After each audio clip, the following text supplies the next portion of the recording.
উচ্চ মাধ্যমিক প্রথম বর্ষের অর্থনীতি বিষয়ের শিক্ষার্থীবৃন্দ, অনলাইন ক্লাসে তোমাদের সুস্বাগত জানাচ্ছি। আমি মোহাম্মদ এ কে আজাদ, প্রভাষক অর্থনীতি বিভাগ, বিলচন্দ সৈয়দ শামসুজ্জোহা সরকারি কলেজ, গুরুদাসপুর, নাটোর। প্রিয় শিক্ষার্থী, আমরা অর্থনীতি প্রথম পত্রে তৃতীয় অধ্যায় অর্থাৎ উৎপাদন ব্যয় ও আয় অধ্যায় থেকে উৎপাদনের অপেক্ষক নিয়ে আলোচনা অব্যাহত রেখেছি। তার ধারাবাহিকতায় আজকে আমি আলোচনা করব উৎপাদন অপেক্ষকের প্রকারভেদ নিয়ে। প্রিয় শিক্ষার্থী, উৎপাদন অপেক্ষক নিম্নলিখিত তিনটি বিষয়ের উপর ভিত্তি করে প্রকারভেদ করা হয়ে থাকে, যথা এক, সময় ভিত্তিক, দুই, সমজাতীয়তা ভিত্তিক, তিন, খাত ভিত্তিক।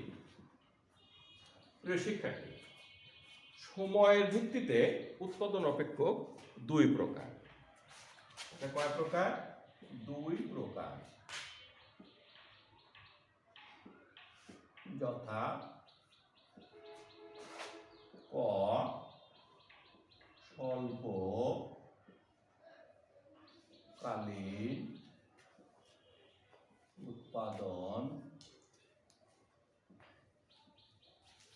উৎপাদন অপেক্ষক, খ, দীর্ঘকালীন উৎপাদন অপেক্ষক। সমজাতীয়তার ভিত্তিতে উৎপাদন অপেক্ষক দুই প্রকার,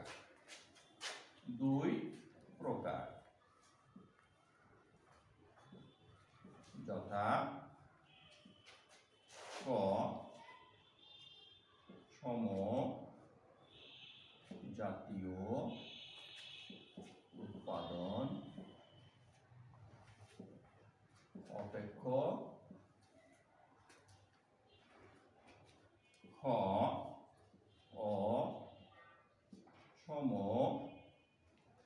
অসমজাতীয় উৎপাদন অপেক্ষক। খাতভিত্তিক উৎপাদন অপেক্ষক দুই প্রকার,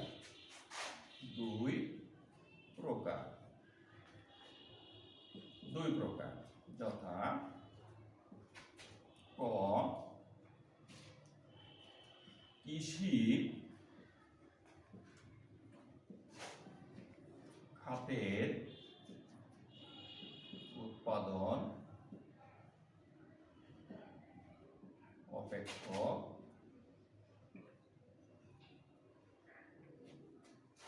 খ, শিল্প খাতের উৎপাদন অপেক্ষক। প্রিয় শিক্ষার্থী, আমাদের আলোচনা আমরা সময়ভিত্তিক উৎপাদন অপেক্ষকের মধ্যে সীমাবদ্ধ রাখব। তাহলে আসো আমরা এখন দেখি স্বল্পকালীন উৎপাদন অপেক্ষক এবং দীর্ঘকালীন উৎপাদন অপেক্ষক কাকে বলে বা বলতে কি বোঝায়। প্রথমে আমরা আলোচনা করি স্বল্পকালীন উৎপাদন অপেক্ষক নিয়ে। প্রিয় শিক্ষার্থী, যে উৎপাদন অপেক্ষকে একটি উপকরণ পরিবর্তনশীল এবং অপর উপকরণ স্থির থাকে তাকে স্বল্পকালীন উৎপাদন অপেক্ষক বলে। যেমন Q equal to function of L K bar. এখানে কে এর উপরে বার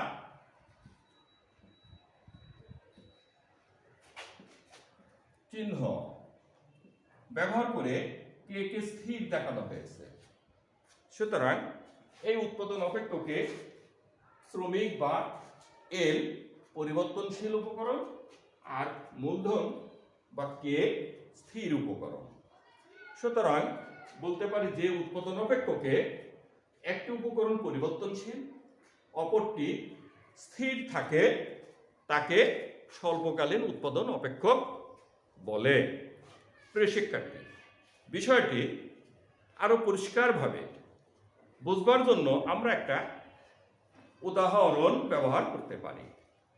মনে করি একটি গার্মেন্টস ফ্যাক্টরি কোনো এক মাসে স্বাভাবিকের তুলনায় দ্বিগুণ আদেশ বা অর্ডার পেল। কারখানা কর্তৃপক্ষ এ মাসে কারখানার আয়তন, স্থায়ী যন্ত্রপাতি, স্থায়ী মূলধন বাড়াতে পারবে না। আর বাড়াতে পারলেও সে বাড়াবে না, কারণ পরবর্তী মাসে আদেশ বা অর্ডারের পরিমাণ কম হলে স্থায়ী মূলধনগুলো নষ্ট হয়ে যাবে। তাই কারখানা কর্তৃপক্ষ শ্রমিকের কাজের পরিমাণ বাড়িয়ে, অর্থাৎ শ্রমিকের কাজ 8 ঘন্টা থেকে বৃদ্ধি করে 16 ঘন্টা করে উৎপাদন কার্য পরিচালনা করবে। এক্ষেত্রে দেখা যাচ্ছে যে উৎপাদন অপেক্ষকে একটি উপকরণ পরিবর্তনশীল, অপরটি স্থির থাকে, তাকে স্বল্পকালীন উৎপাদন অপেক্ষক বা শর্ট রান প্রোডাকশন ফাংশন বলে। প্রিয় শিক্ষার্থী, এবার আসো দেখি দীর্ঘকালীন উৎপাদন অপেক্ষক কাকে বলে। প্রিয় শিক্ষার্থী, যে উৎপাদন অপেক্ষকের সকল উপকরণই পরিবর্তনশীল, তাকে দীর্ঘকালীন উৎপাদন অপেক্ষক বলে। যেমন Q equal to function of L K, এটি হলো দীর্ঘকালীন উৎপাদন অপেক্ষকের একটি উদাহরণ। কারণ এখানে শ্রমিক এল এবং মূলধনের পরিমাণ কে উভয় পরিবর্তনশীল। সুতরাং আমরা বলতে পারি যে উৎপাদন অপেক্ষকে কোনো স্থির উপকরণ থাকে না, সকল উপকরণই পরিবর্তনশীল, তাকে দীর্ঘকালীন উৎপাদন অপেক্ষক বা লং রান প্রোডাকশন ফাংশন বলে। প্রিয় শিক্ষার্থী, তাহলে এখন আমরা আসে দেখি স্বল্পকালীন ও দীর্ঘকালীন উৎপাদন অপেক্ষকের মধ্যে পার্থক্য নিয়ে আলোচনা করি। তাহলে এখন আমরা আলোচনা করব স্বল্পকালীন উৎপাদন অপেক্ষক ও দীর্ঘকালীন উৎপাদন অপেক্ষকের মধ্যে পার্থক্য, অর্থাৎ difference between short run production function and long run production function নিয়ে। প্রিয় শিক্ষার্থী, স্বল্পকালীন উৎপাদন অপেক্ষক এবং দীর্ঘকালীন উৎপাদন অপেক্ষকের পার্থক্য নিম্নলিখিত বিষয়ের উপর ভিত্তি করে পার্থক্য নির্ণয় করা যায়। যেমন 1 নম্বর সংজ্ঞাগত। আমরা আগে আলোচনা করেছি যে উৎপাদন অপেক্ষকে একটি উপকরণ স্থির এবং অপর উপকরণ পরিবর্তনশীল থাকে, তাকে স্বল্পকালীন উৎপাদন অপেক্ষক বলে। অপরপক্ষে যে উৎপাদন অপেক্ষকের সকল উপকরণই পরিবর্তনশীল, তাকে দীর্ঘকালীন উৎপাদন অপেক্ষক বলে। 2 নম্বর উদাহরণগত। প্রিয় শিক্ষার্থী, চিত্রের উপরে লক্ষ্য করো, Q equal to function of L K bar হচ্ছে একটি স্বল্পকালীন উৎপাদন অপেক্ষকের উদাহরণ। কারণ এই অপেক্ষকে এল পরিবর্তনশীল, কে স্থির। সুতরাং এই উৎপাদন অপেক্ষকটি স্বল্পকালীন উৎপাদন অপেক্ষকের উদাহরণ। এবার আসি কিন্তু দীর্ঘকালীন উৎপাদন অপেক্ষকে দেখো, Q equal to function of L K, এখানে দুটি উপকরণ এল এবং কে উভয় পরিবর্তনশীল, তাই এটি একটি দীর্ঘকালীন উৎপাদন অপেক্ষকের উদাহরণ। প্রিয় শিক্ষার্থী, 3 নম্বর বিধির সাথে সম্পর্কগত।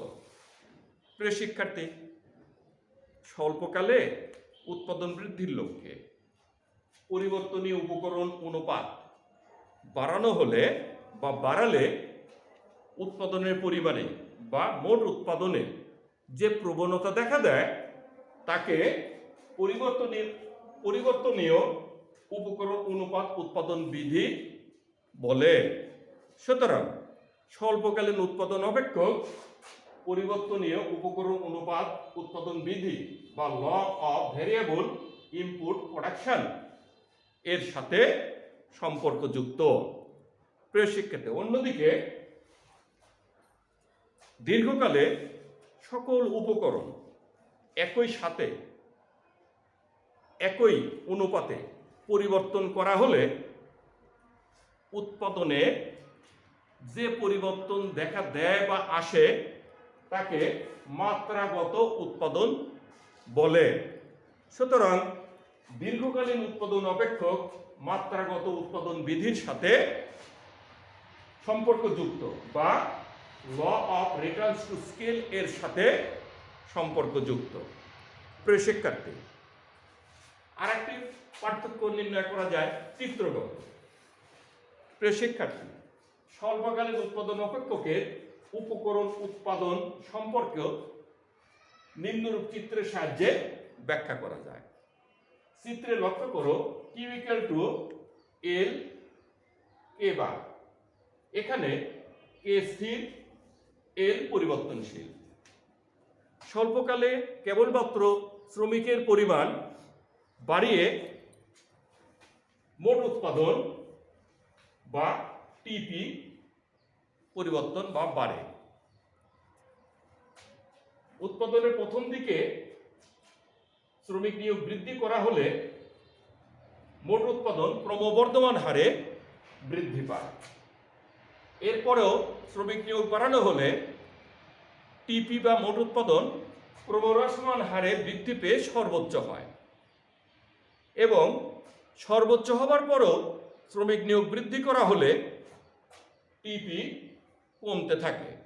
যেমন চিত্রে ও এম পর্যন্ত ক্রমবর্ধমান হারে টিপি বৃদ্ধি পেয়েছে, এম থেকে এন এর আগ পর্যন্ত ক্রমহ্রাসমান হারে বৃদ্ধি পেয়েছে এবং এন পর্যায়ে সর্বোচ্চ হয়েছে। এন এর পরে টিপি ক্রমান্বয়ে হ্রাস পেয়েছে। এইভাবে স্বল্পকালীন উৎপাদন অপেক্ষকের উপকরণ উৎপাদন সম্পর্কেও চিত্রের সাহায্যে ব্যাখ্যা করা যায়। অপরপক্ষে দীর্ঘকালীন উৎপাদন অপেক্ষকের উপকরণ উৎপাদন সম্পর্কের চিত্র নিম্নরূপ। সম্পর্ক ব্যাখ্যা করার জন্য আমরা আগেই দেখেছি যে দীর্ঘকালীন উৎপাদন অপেক্ষক মাত্রাগত উৎপাদন অপেক্ষকের সাথে সম্পর্কযুক্ত। আর মাত্রাগত উৎপাদন অপেক্ষক ধারণটি দুটি বিষয় দ্বারা ব্যাখ্যা করা হয়, যার একটি হচ্ছে হলো একটি সম উৎপাদন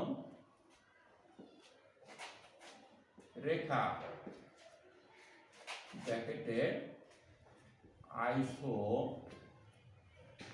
1 ইউ এ এন টি 1 কার C U R T T কার বা আইসো আইকিউ রেখা। অপরটি উৎপাদন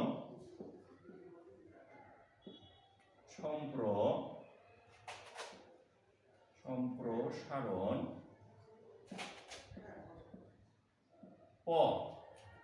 সংক্ষেপে expansion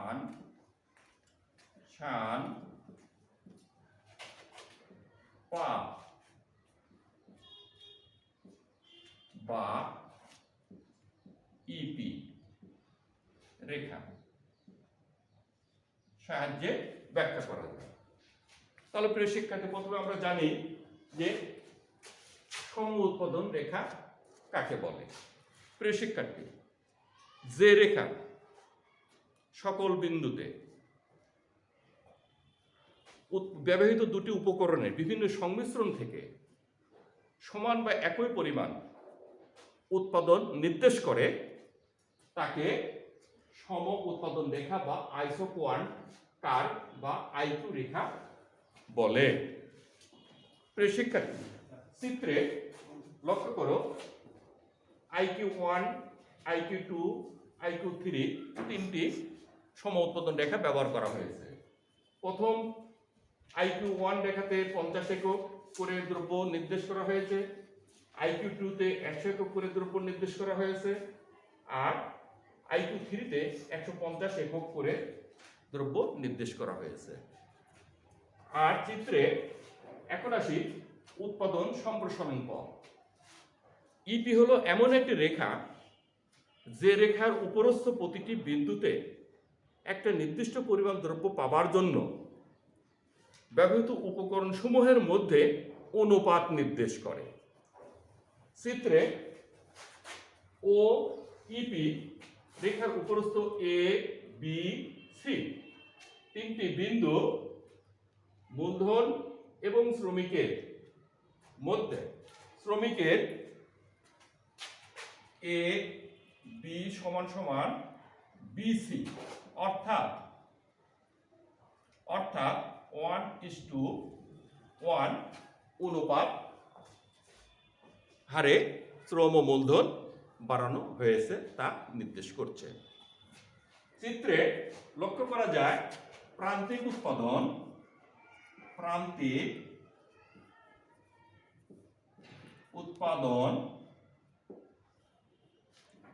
100 minus 50 equal to 50, 105 15 minus 100 equal to 50 একক,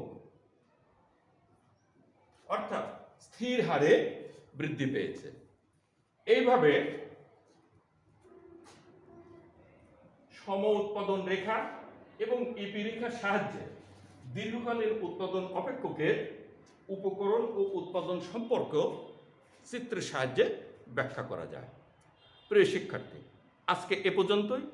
আগামী ক্লাসে পরিবর্তনীয় উপকরণ অনুপাত উৎপাদন বিধি, যা ইংরেজিতে law of variable input production বা সংক্ষেপে উৎপাদন বিধি বা ল অফ প্রোডাকশন নিয়ে আলোচনা করব। তোমরা সবাই বাসায় পড়াশোনা করো। তোমাদের সুস্বাস্থ্য কামনা করে আজকের মতো এ পর্যন্ত শেষ করছি। সবাইকে ধন্যবাদ।